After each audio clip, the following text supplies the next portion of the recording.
Assalamualaikum warahmatullahi wabarakatuh. Kami dari kelompok 10 yang beranggotakan 1. Afida Ismul Adha, NIM 1910123 320010. 2. Aida Rahmah, NIM 1910123 320020. 3. Hari Wahyudi, NIM 1910123 310005. 4. Hidayatur Rahman, NIM 1910123210009. 4. Maulida Intan Pratiwi, NIM 1910123220036.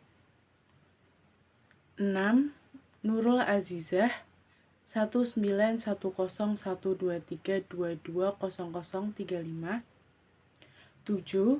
Ferawati Anggraini, NIM 1910123320006. Saya Nurul Azizah akan menjelaskan tentang konseling naratif. Konseling naratif merupakan sebuah pendekatan yang menggali masalah individu dengan menggunakan cerita atau narasi. Konseling narasi berusaha untuk mengeksplorasi pengalaman manusia melalui cerita konseli yang dibawa ke dalam proses konseling. Dalam proses kolaborasi, konselor membantu konseli mengeksplorasi kisah mereka. Konseli didorong untuk menggunakan kata-kata mereka sendiri untuk menceritakan kisah mereka sendiri yang membawa arti sendiri. Naratif atau cerita tidak dapat dipisahkan dari diri individu karena merupakan suatu pengalaman yang terbentuk menjadi pemahaman atau pengetahuan bagi individu tersebut. Yang mana dari pengalaman tersebut memberi pelajaran tentang masa lalu untuk saat ini dan masa depan individu tersebut. Pada poststruktural karya teori Michel Foucault, konseling naratif mendukung individu untuk secara kritis melihat kehidupan dan pengalaman individu sebagai konteks sosial, budaya, dan politik yang lebih besar. Yang mana cerita dari pengalamannya itu dapat menjadi pelajaran yang lebih luas. Pendekatan naratif merupakan respon terhadap pendekatan saintifik atau filosofis yang mengasumsikan bahwa manusia adalah makhluk yang logis dan membuat keputusan berdasarkan bukti, argumentasi yang lurus dan konsisten. Jadi, manusia akan lebih percaya jika hal yang terjadi pada dirinya atau di kehidupan yang ada di alaminya itu sudah terbukti sebelumnya. Teknik pendekatan naratif merupakan sebuah metode yang mulai dikembangkan di Amerika. Pendekatan naratif ini meyakini bahwa setiap individu ahli mengenai masalah-masalah yang dialaminya. Atau dengan kata lain, sebenarnya setiap individu itu dapat menyelesaikan setiap masalahnya sendiri dengan caranya sendiri berdasarkan pengalaman. Baiklah, di sini saya akan melanjutkan presentasi dari teman saya yang tadi. Di sini saya akan menjelaskan tentang tujuan pendekatan naratif. Konseling naratif memiliki tujuan membantu individu mengenang kembali cerita kisahnya, menerapkan kisah ini dalam lingkungan mereka, dan menolong seseorang menyelesaikan transisi kehidupannya. Konseling naratif juga bertujuan untuk membantu konseli dalam mengidentifikasi dan membentuk kembali persepsi tentang dirinya yang ditulis ulang secara kreatif untuk hidup yang lebih positif bagi penderita gangguan komunikasi. Selain itu, konseling naratif juga digunakan untuk menangani konseli yang memiliki beragam masalah, misalnya krisis identitas, psikosis, gangguan makan, dan penerimaan diri. Ya, bagian C, manfaat pendekatan naratif. Konseling naratif mampu menangani seseorang yang mengalami distressing combination pada kondisi pesimis hebat, keraguan atas dirinya, mudah marah, lalai, ketidakpedulian, gelisah, cemas, dan beberapa perasaan yang menunjukkan masalah depresi yang dialami oleh individu tersebut. Next. Nama saya Afida Ismul Adha. NIM 1910-12-33-210. Di sini saya akan memaparkan materi tentang struktur naratif. Gaya naratif merupakan kekuatan dari riset kualitatif. Tekniknya sama dengan bentuk storytelling, di mana cara penguraian yang mengalirkan batas-batas fiksi. Kemudian, bentuk penelitian naratif antara lain.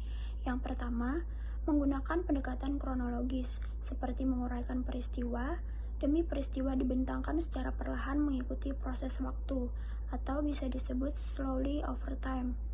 Ketika menjelaskan subject study mengenai budaya saling berbagi di dalam kelompok, narasi kehidupan seseorang atau evolusi sebuah program atau sebuah organisasi. Yang kedua yaitu menyampaikan dan memfokuskan pembahasan. Laporan juga bisa seperti mendeskripsikan berbagai kejadian berdasarkan tema-tema atau perspektif tertentu. Gaya naratif dari studi kualitatif bisa juga mengerangkakan sosial tipikal keseharian hidup seseorang dari sosok individu atau kelompok. Ya, di sini saya akan menjelaskan tahapan dalam proses naratif. Di antara semua pendekatan konstruktivis, terapi naratif mungkin yang paling berkembang dalam hal sistem operasi. 1. Eksternalisasi percakapan. Langkah pertama adalah membantu klien mengembangkan percakapan eksternal di mana semua anggota keluarga terdaftar untuk bergabung melawan masalah yang mengganggu. Misalnya, seorang gadis muda mengalami kesulitan dengan kebiasaan makannya, menolak makan apapun kecuali kentang, tumbuk makanan putih, kalkun, roti, coklat putih, tetapi tidak ada susu. Terapis mendekati situasi tersebut dengan bertanya kepada gadis itu dan semua orang yang hadir, kapan makanan putih mulai mengambil alih makan Anda? Implikasinya, pesannya adalah bahwa ini bukan kesalahan girls atau kesalahan orang lain. Sebaliknya, upaya dapat diarahkan untuk memahami dan memecahkan masalah. Yang kedua, memetakan pengaruh. Strategi cerdas membantu keluarga untuk mengeksplorasi semua efek dan hasil yang dihasilkan dari masalah tersebut. Yang perlu diingat, klien yang teridentifikasi bukanlah satu-satunya yang memiliki masalah. Masalah itu dimiliki semua orang. Percakapan ini membantu klien untuk merasa didengarkan dan dipahami oleh semua orang, serta mengundang setiap orang untuk berbicara tentang cara-cara yang terpengaruh. Berdasarkan situasinya, terapis akan terus melacak pengaruh masalah pada setiap orang dalam keluarga.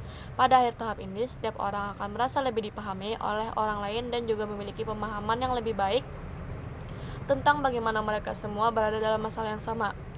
Yang ketiga, pertanyaan hasil unik.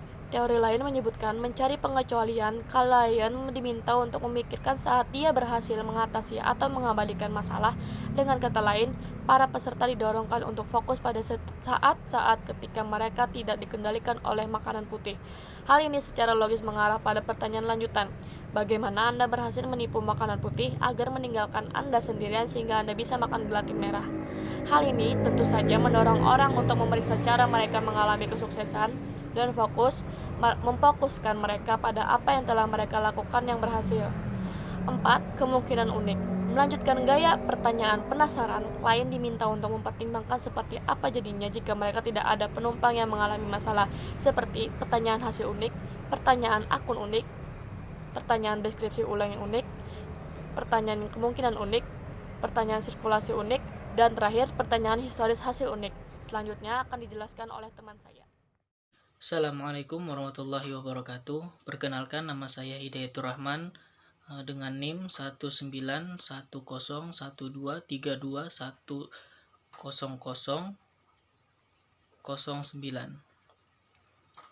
Ingin melanjutkan presentasi dari materi kami. Nah, di sini ada tipe kajian naratif. Nah, seperti kita tahu, naratif itu kan atau seperti istilahnya narasi, ya kan. Jadi narasi itu adalah sebuah cerita, deskripsi yang mempunyai alur, ya kan. Pokoknya sebuah narasi lah. Nah, jadi sini tipe kajiannya tuh ada nih, seorang peneliti berencana melaksanakan kajian naratifnya yang akan dilaksanakannya. Terus kan pendekatan pertama yang akan digunakan peneliti ini adalah membedakan penelitian naratif melalui strategi analisis yang akan digunakan oleh pengarang. Jadi di sini ada forking Horn dalam Creswell menyebutkan strategi tersebut menggunakan paradigma berpikir untuk menghasilkan deskripsi tema yang menggenggam sekaligus melintasi cerita atau sistem klarifikasi tipe cerita. Nah, jadi di sini nih sebuah strategi di mana itu menggunakan paradigma berpikir, di mana seseorang itu berpikir untuk menghasilkan sebuah deskripsi, menghasilkan sebuah tema yang menggenggam sekaligus melintasi cerita yang atau sistem klarifikasi tipe cerita. Nah, jadi analisis naratif di sini menekankan peneliti itu mengumpulkan sebuah deskripsi peristiwa, kejadian, kemudian mengkonfigurasikannya ke dalam cerita menggunakan sebuah alur cerita. Jadi seorang penganalisis naratif ini menekankan peneliti itu mengumpulkan sebuah deskripsi peristiwa atau kejadian. Nah, di mana kemudian itu dimasukkan ke dalam cerita yang menggunakan sebuah alur cerita atau biasa dibilang plot ya. Nah, kemudian ada lagi nih. Case dalam Creswell menyajikan pendekatan yang tidak jauh berbeda dengan definisi analisis naratif milik Volking Horn yang tadi ya kan. Jadi Case di sini menyarankan bahwa peneliti boleh menggunakan alasan paradigmatik untuk kajian naratif seperti bagaimana individu yang dimampukan dan dipaksa untuk bersumber daya sosial disituasikan secara sosial dan penampilan interaktif, dan bagaimana penceritaannya itu membangun interpretasi. Nah, jadi begitu, ada perbedaannya antara yang pertama dan kedua ini. Jadi menurut Case di sini menyarankan peneliti itu menggunakan alasan untuk kajian naratif itu. Nah, jadi sedangkan tadi itu peneliti itu menekankan mengumpulkan deskripsi peristiwa kejadian lalu disatukan ke dalam cerita, yaitu menggunakan alur cerita ya kan. Nah, kemudian ada juga pendekatan kedua itu menekankan pada ragam bentuk yang ditemukan dalam praktik-praktik penelitian naratif seperti kajian biografi, yaitu bentuk kajian naratif di mana peneliti itu menulis mencatat pengalaman kehidupan seseorang. Nah, jadi seorang peneliti itu menulis tuh dan mencatat tuh pengalaman apa saja nih. Pengalaman apa aja dalam kehidupan seseorang itu. Jadi dituliskan seperti narasi ya kan.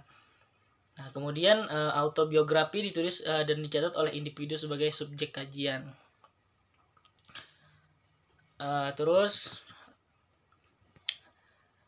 cerita pengalaman personal seorang yang ditemukan oleh episode menjemuk atau tunggal, situasi pribadi, atau cerita rakyat komunal. Nah, sejarah lisan terdiri dari kumpulan refleksi personal terhadap kejadian dan sebab akibat kejadian tersebut dari suatu beberapa individu. Jadi kajian naratif ini bisa jadi memiliki fokus fokus intelektual yang spesifik. Seperti guru dengan murid kelas, ya kan? Cerita tentang organisasi, cerita yang diceritakan tentang organisasi. Jadi yang namanya naratif ini ya sebuah cerita, di mana pendekatannya itu sebuah kajiannya itu yang seperti narasi, seperti deskripsi. Nah, lalu dibuat seperti cerita gitu. Mungkin itu saja penjelasan dari saya. Saya lanjutkan kepada teman saya. Terima kasih. Oke, Assalamualaikum warahmatullahi wabarakatuh. Perkenalkan, nama saya Hari Wahyudi dengan NIM 19101233100005. Di sini saya akan menjelaskan tentang kelebihan dan kelemahan konseling naratif.